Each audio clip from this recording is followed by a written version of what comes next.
Welcome to the Wealth Matters podcast, where investors come together to better understand how to build passive cash flow and create generational wealth without all the confusing mumbo-jumbo. Here's your host and co-author of Amazon #1 bestseller, Alpesh Pamar. Welcome to Wealth Matters podcast. We are going to talk to Mr. Mark Stout today. Mark has been doing construction for over 45 years, and he has been working in the energy efficiency, energy audits, and retrofits, and certified tax credits, as well as 179D tax reduction since 2009. So welcome, Mark. Yeah, thank you. Thank you for having me. Absolutely. And we don't want to, because I've been looking into the tax credits. I love reading about taxes because it entices, it excites me. And because, there is so much more you can do. And of course, we do cost segregation as all our properties and write off a lot of the taxes in the first year.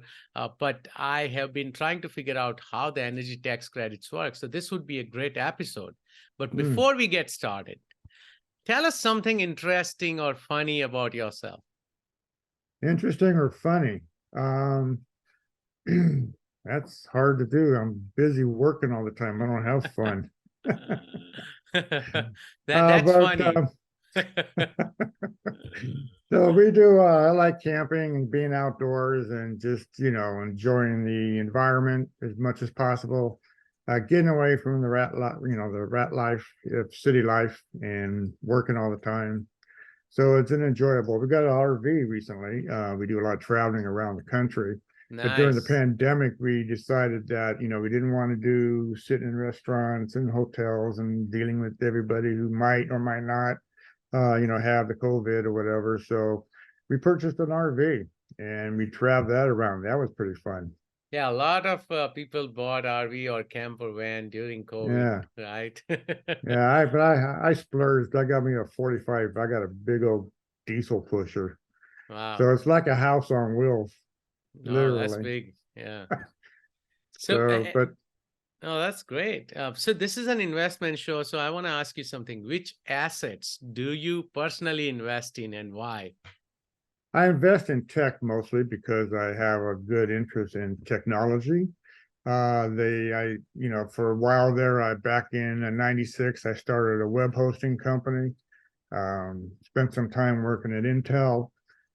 So I've got a tech background in addition to construction, and we also, delved into some telecommunications.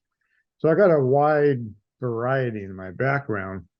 And but I've always liked tech and programming and that kind of thing, kind of leans towards it. I got into energy efficiency almost by happenstance by saving. I had like a $1,500 utility bill and I dropped it down to $120. Wow. And I made some minor changes to my house to do it. And I thought, well, I can't be the only one that has a high energy bill that could do some simple measures and get, a lower utility bill and save a few $100s. And so I kind of built the business plan around that, and then just started offering my expertise. And that's what we've been doing since 2009. That's amazing. So when you say invest in tech, means mostly stocks or mostly stocks real right estate? now, yeah, mostly stocks. We haven't delved too much into the real estate market, but we're looking into that actually. Right, it's a good time. I mean, it would be a good time soon, I'm hoping. So yeah, we're waiting. We're like waiting for the interest rates to kind of drop a little more. Right. So let's talk about the meat of this podcast, right? What are energy tax credits?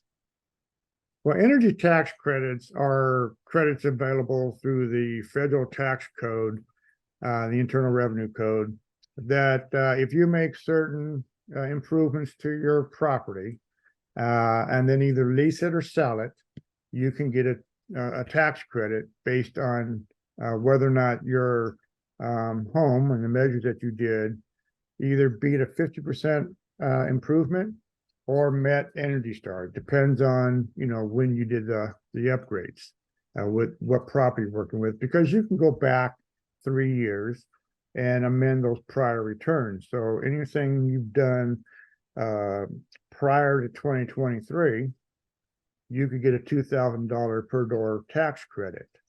Now, in order to get that, you only had to improve the property by 50% over what the energy codes were in 2006. And what we would do is model the entire house. So we have to look at everything, insulation in the attic, crawl space, wall, type of windows, lighting, appliances, HVAC, water, all that. And if looking at it based on your improvements, if that house as a whole would be 50% better than that house if it was built in 2006, then you would qualify for $2,000 tax credit. If you were working with apartments, it was per door. So if you had a 100-unit apartment complex, you had $200,000 worth of tax credits coming. In 45L then got improved upon, and it was due to expire, and it expired in 2021. And the Inflation Reduction Act made it retroactive. So it went all the way through to 2023. And you could now, but they changed the criteria rather than comparing the home to a home that was built in 2006, you had to build your home that complied with the minimum requirements for Energy Star. Now, Energy Star has a program where they want the single-family homes or multifamily homes, and you've got certain criteria you got to meet. And if you can meet the minimum criteria for that, then that house would then qualify for the 45L tax credit. The Inflation Reduction Act increased that tax credit to $2,500 for single family homes. For multifamily, they added that they wanted work done by with paying prevailing wage. So single family homes, duplexes, townhomes, those kinds, just meet the requirements of Energy Star, you're good to go. But if you got an apartment complex that's multifamily, which is 5 units or more, now you got to, whoever you're having do the work, you have to ensure that they're being paid the prevailing wage. Now, a lot of people look at that and they go, oh my God, union wage is now, it's too much money. I'm going to go broke. I can't afford it. And that's not really the case. If you stop and think about what the prevailing wage is, it's only the wage portion that you would pay the worker. And it doesn't tell you when you have to pay it. So you could actually agree to pay the prevailing wage with your contractor.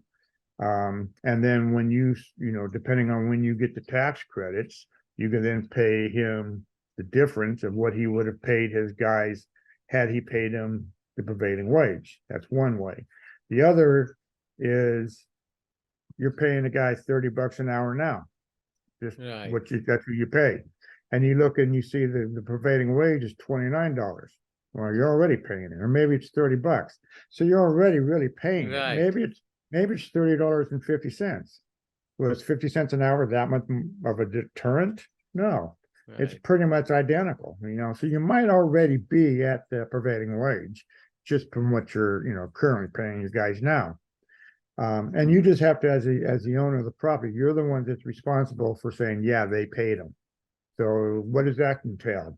Yeah. Well, you don't have to go and look over your contractor's shoulder to make sure he's paying prevailing wage. You just got to have him certify to you in a declaration or what have you, some kind of proof that he's paying his guys prevailing wage. As long as you have that, you've satisfied the requirements of qualifying for the 45L on the multifamily that the contractor paid prevailing wage. You're not policing the contractor. Yeah, that's what I was going to ask, that how do you make sure that the contractor is paying his guys, or even if he's paying them fully, right?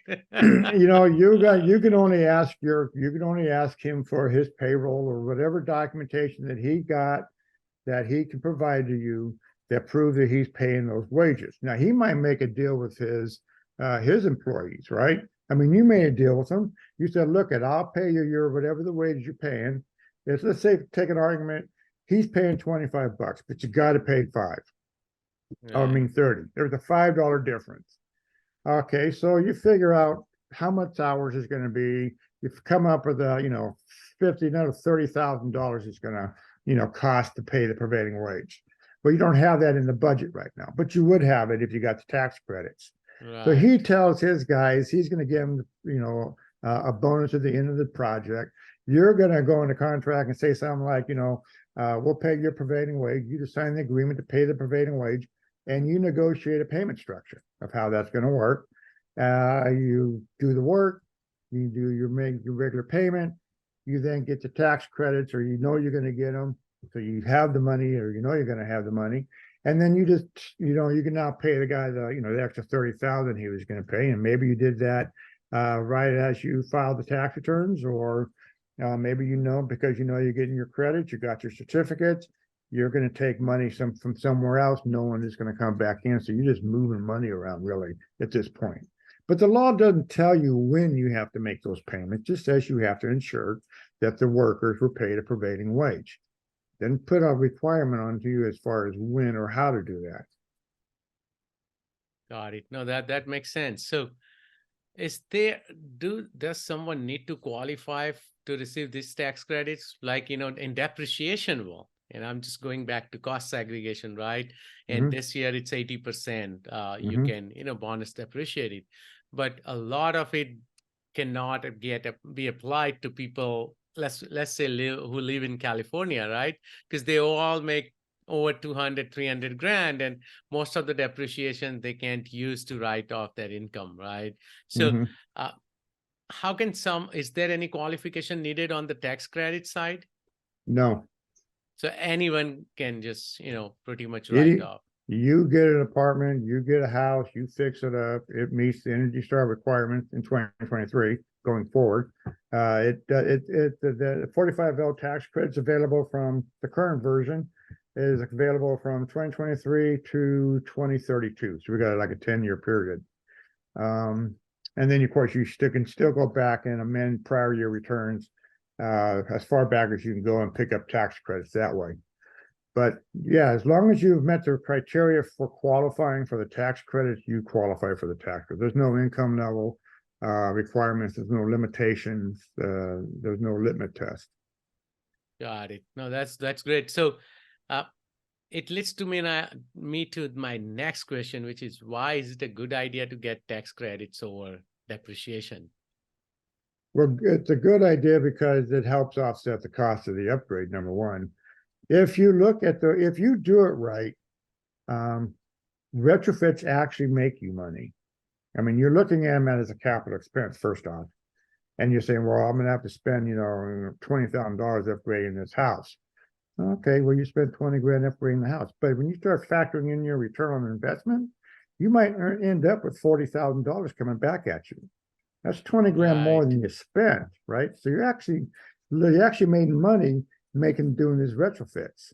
And the reason, one of the things that I say about it is, don't look at it as a capital expense, look at it as a strategic investment, because it really is a strategically invested money, and you're getting your return coming back on you in varying aspects. So when you add it all up, tax credits, tax deduction, appreciation and valuation, that all increased rental rates, that all goes towards your return on investment. And you start to add all that up, and now you've got more money coming back to you than you did when you spent the money. And we've done this day in and day out. How do you help clients in getting this energy tax credits then? Where do you come into picture? We typically would like to get in when you're first starting out. The ideal time to get us involved is when you're looking at some property, you're creating a budget to go buy whatever it is you're going to buy, and you're going to have to upgrade it, and you've got a budget for it, and you kind of know what you want to upgrade. Getting us involved there, let us look at your game plan. If you got architectural plans, that's even better. But let us know what you're trying to do. We can look at the property, look at what you want to do, make adjustments, let you know where you need to make those adjustments at, what those costs might be in relationship to what you're already expecting to pay. We'll show you what you're going to get a return on your investment. And then it's up to you at that point whether you want to do it or not. Okay, no, that makes sense. And you mentioned single family. Do you also help on the single family side, or is it not worth for a single family owner to work with your firm? Oh, we do them all. single family, multifamily, commercial, everybody. Got it. And so do you help with just the tax credit, or you also provide support in getting the work done? We also provide support in getting the work done if that's what you need. We have contractors that we use that can, they understand the building science behind what's necessary to get the efficiency. And then that way you can guarantee that you're going to get the tax credits. Got it. Can you share an example or two on how, you were able to help a single family owner or maybe multifamily owner, and what kind of savings did they have? A single family homes are typically, you're going to get, basically from an energy efficiency standpoint, it depends on what you want to do and what's already in the house. Because remember, we're taking the house as it stands right now, and we're measuring it, and then we're saying, okay, if you got to get, currently you have to get a energy rating score, which I believe is about 60, and then we're going to model that as it stands currently and see where you land on that energy rating index. If you meet it, then there's really nothing left really to do if you're going to be already there, other than maybe upgrading the HVAC system. So we're going to look at the HVAC system, the water heater. Those are the two main ones. Single pane windows, upgrading to a decent window are the others. Because you're looking at the shell of the building first, and the whole criteria for the tax credit is to reduce the carbon emissions in that house. So just when you're thinking about upgrading, think about that as your as your criteria. How can I reduce the energy or the carbon emissions that this house is going to emit? That's going to drive a lot of the issues that are going to qualify you for the tax credits easily enough. And then, of course, like I said, those investments actually pay for themselves. So you actually end up making money on the back end when you start to make these investments. And can you share numbers on one of those deals where you were able to help a multifamily or single family owner on how much, what all was done, how much did it cost them, and how well, much we had one, credit? I had one up in Oregon. They bought the property for like, I don't know, $265,000. They dumped about $4.5 million into it. They got, I think it was 100 units. They got $2,500 per unit. So they got what, 250, whatever, 100 times 25, what is that, 2.5 million? So 250,000, in tax credits. And what all was done? It was a brand new build, so they did everything. Brand new build. Oh, okay. Yeah, it was a brand new build. The and typical it's easy for them. typical retrofits on a single family home, say, something like around 1,800 square feet or so, even 1,200. You're only looking at about, from an energy efficiency perspective, you're probably working with a value between $50,000 and $30,000, just depending on the size of the house. And then you're going to get back, well, obviously the 2,500, but we always went through the depreciation. So, you got 80% there. You've got anything you take off of that house, you are able to depreciate, because that unit, you walk in, you buy a house, it's got an air conditioning, it's got a furnace, it's got a water heater, you're upgrading all that. IRS don't want you depreciating 2 HVAC systems, 2 water heaters. They want you to depreciate and get rid of take off the books, the old stuff. Well, that's a typical, generally speaking, rule of thumb. We usually use a number around 40%. So, and that's of the new. So if the water heater cost you, $2,500 to put in, take 40% of that, and that's about the deduction for the old water heater. If it costs you $15,000 to put the HVAC system in, figure 40% of 15, and that's your deduction for the old HVAC system. Now, these are old HVAC systems. They might be old, but they're new to you, and you're depreciating them for 27.5 years. So you've got to figure out, and then we help you, how much does that HVAC system cost in relationship to the entire build, entire property. And then we can calculate what that is and take it off as a depreciation. And so you're really going to get a whole lot of depreciation back. And then it's an investment property. So depreciation, the value, is like everything else. That house has an operating cost. That operating cost is the rent or the mortgage and the utility bill. So if you can reduce the operating cost of that house, it's like any other operation in a business. If you can reduce your expenses, increase your profits. And how much does that appreciate in the valuation of the property? There's calculations for that. You get into net operating income, you get into capitalization rates, you use standard accounting practices and formulas to appreciate the value based on those improvements. And that translates into equity, and equity is what you're going to earn when you sell the property. Got it. No, that's amazing. Thank you for explaining this. Anything else you want to add to energy tax credits?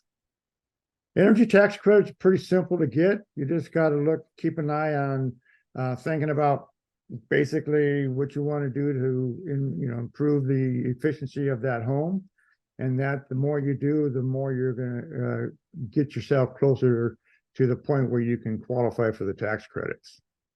And do you think this can also apply to properties like mobile home parks, senior housing facilities, retail shopping center, etc.? Yeah, you can get the 45L is good for the low residential housing. So that would be single family homes, duplexes, townhomes, row homes, senior centers, multiple, high rise is available for high rise today. High rise gets both 179D tax deductions as well as the 45L tax credit. So used to be, if you're 2022 or before, it was limited to 3 stories or less. But the Inflation Reduction Act removed the height limitation on 45L. So you can take a 6-story apartment complex, good to go with 45L. Strip malls or commercials, they don't get the 45L. They would qualify for the 179D. Remember, 45L is residential. So anything that's residential, it qualifies for 45L. Most anything that's commercial would qualify for the 179D tax deduction. I see. So they don't have the tax credits like let's say office building or retail shopping center. They don't receive the tax credits like they don't have a tax credit. They have a tax deduction. Yeah. And it starts at $2.50 per square foot and goes up to $5 per square foot. But it uses a different method of achieving the accountability. They're looking at Azure level standards, the 90.1 Azure standard. And if you can meet that or beat that by 25%, and I think the code is 2013, you're good to go. And that's pretty easy to get. So they haven't made these barriers very hard to cross and get over. You just have to take the steps to get there. And the criteria is knowing, what is it that I need to do? HVAC system, everybody thinks they just put an HVAC system in, they're good to go. Well, that only accounts for a portion of it. And then there's also, you can take out an inefficient system, put in an efficient system, and walk away with no better efficiency than you started with. So unless you know what you're doing with the building science, it can, you're going to spend the money thinking you're going to qualify. I'm going to come along behind you, and I'm going to look at everything and see what you did, and I'm going to go, oh, you didn't do this and that. Sorry, you don't qualify. Had you done this and that, and that's the worst thing you want to hear me say. Had you done this, right? Yeah, after spending so much time, money, and resources, you want to do it right. Right. And these things, like I said, they pay for themselves. These are, it used to be, you get in, out, get in, get out, get in as cheap as possible, get out as, with as much as you can get from it. That still plays out. That's still the thing. That's still the game. But you can increase what you're going to pull out of it if you do it the right way. And that's where we come in. So can you share the secret on how you reduce your energy bill from $1,500 to less than $200? It's amazingly enough. I had like at the time back in '08, I had a house that had like 26 incandescent bulbs. And at the time, we didn't have, and I had 6 exterior doors. I had 2 water heaters, and 2 HVAC systems. Sealed up the house, weather stripped the doors, weather stripped the attic access and all that. Did a poor man's blower door. Poor man blower door is to shut all the doors and windows, turn on all the exhaust fans, open up all the interior doors, and walk around with we used a pump, they used to light fireworks with, to go along the light switches and find all these air things. Put these foam inserts in the light switches and the plugs on the exterior walls. Swapped out the light bulbs for fluorescent because we didn't have LEDs at the time. And my next bill dropped to $120, and I was astonished. I couldn't believe it. Didn't believe it. I thought, partial month. That's all that was, right?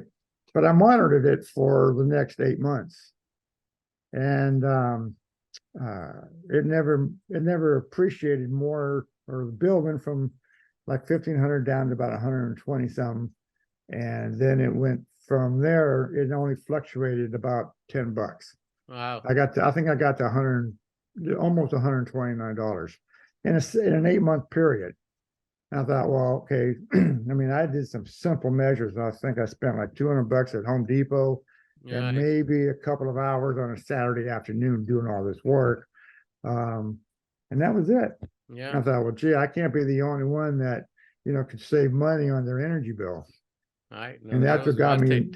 Well, I figured if it was worth it for me, it'd be worth it for you. Right. And then it blossomed out of that. And my whole focus has been, getting you to become energy efficient, but doing so that it doesn't break the bank, right? Who wants to spend $1 million to save $20? Nobody, right? But if you can spend $1 million, save $20, and make $1.2 million, now we're talking. Right. No, this is great. Thank you. Are you ready for fire round? Yeah. Would you be changing business or investment strategy because of the current environment? The inflation is still high, the interest rates are even higher. There's financing out there that you can take advantage of that one or more, or PACE in certain areas is available to you in your area. PACE doesn't look at your credit, doesn't look at your income level. It looks at the value of the property, and the value of that property could be what Zillow says. Or you can go out and get yourself an appraisal and use that if it's higher. The way it works is they create a special tax district, which is basically the boundaries of your property. And in that way, they're able to lend you money. And like anything else where there's in California, it's called Melrose, but in all of other areas, it's just, you put a bond measure. The easiest way I can explain it is the local county, state, whatever, they put out a bond issue, everybody votes on it, right? Measure M. It's going to say improve the local schools. They're going to improve the local schools. So they need all this money to do so. So they put a bond issue on the ballot. Everybody that's in that district that goes to those schools votes on that measure. If it passes, everybody pays a little bit on the property tax, right? And if you sell the house and a buyer comes in, now he's paying it. Yeah, that's how Melrose here, that's how Melrose works here in California. It's similar across the country. Yeah. So what they do, but what they're looking at is that district. They've created what's called a special tax district, and anybody who's inside that tax district is responsible for paying back the loan. That's why it's on your property tax bill. Same thing happens, same principle, only it's your property. It's your property line. That's the tax district. That's the special tax district. And now the banks can lend you money. Your counties approve of it. And once it approves, they lend you the money based on the value of the house. Now, the upside of this is it takes about 12, maybe 14 months before you have to start making your first payment. So you might borrow $20,000 to upgrade your house. You've even sold it, but you haven't even paid anything on this loan that you took out, that $20,000 to do all these upgrades. So when you sell the house, you take the money back. There's no early prepayment penalties, and you pay off the 20 grand, right? There might be some processing fees, but it basically just going to pay off the 20 grand with the proceeds from the house that you made. So the whole thing costs you nothing. If you decide to keep it, and you're going to be leasing out these properties, then you can either pay it off, or you can pay it on your property tax. It's like any other loan. It amortizes on a monthly basis. They just accumulate 6 months, and they put it on one tax bill, and take the other 6 months and put it on another tax bill, or give you 2 chances to pay it if you're in a state like in Texas, where your tax bill comes due in January, and you've got however many times they're going to allow you to pay it. Because I think they allow you to make a couple of payments in that way. Great. Yeah. So that's one way. The other one is there's lots of energy efficiency loans that are specifically geared towards reducing or energy efficiency upgrades. And so you can borrow those money, and they amortize just like anything else. They're standard loans, but they're geared towards making improvements to the property to reduce, one, energy use, and 2, carbon emissions. Like going back to the PACE and most green loans, you can do patio covers. Why that? Well, because patio covers tend to shade windows when the sun's beating down on them, and that saves energy. So a patio cover would be covered. Concrete, you want to put in a patio and some walkways. Water management comes into play at that respect. You want to put some indigenous plants in that are good to the area, that don't use as much water. That's covered. Anything inside of the house that, for example, siding on the side of the house could be covered. Why? Well, that goes towards air sealing and airflow in the house. So there's a lot of things that you can use this money for to improve a house that does 2 things. It improves the efficiency, reduces the carbon emissions, and increases the value of that house. Because you're looking at the market, you're looking now at the composition, your comps. Who are you looking at now? You've created this house that's more efficient than the next door neighbor. He's selling his house, but all he's done is put a pool in, or maybe upgraded the kitchen. He's done some eye candy. He hasn't done anything else to the house. He's not your comp. Your comp is a more newer home that's a little bit more comfortable, a lot more efficient, and that's the comps you're going to be comparing against, not the neighbor who didn't do anything. He's got a $300, $400 utility bill. You got a $50 utility bill. How are you comparable? You're not. Right. Well, this is great. How do you give back? I'm sorry, what? How do you give back? How do I give back? We have a lot of low-income housing projects that we look at, and we help low-income housing homeowners take advantage of these tax credits, and we help with the funding and the retrofits. So we manage those retrofits, the same with the small businesses. So we provide, they don't have the wherewithal and the money and the finances and the knowledge to get it and do it themselves, and they're paying a high price for electric bills and utilities and what have you. So we kind of have to give them the ability to kind of compete with the bigger guys, so to speak, who have the money that can make these investments and take advantage of the credits and what have you. This is great. How can my listeners reach out to you? They can reach out to energy@ustgai.com.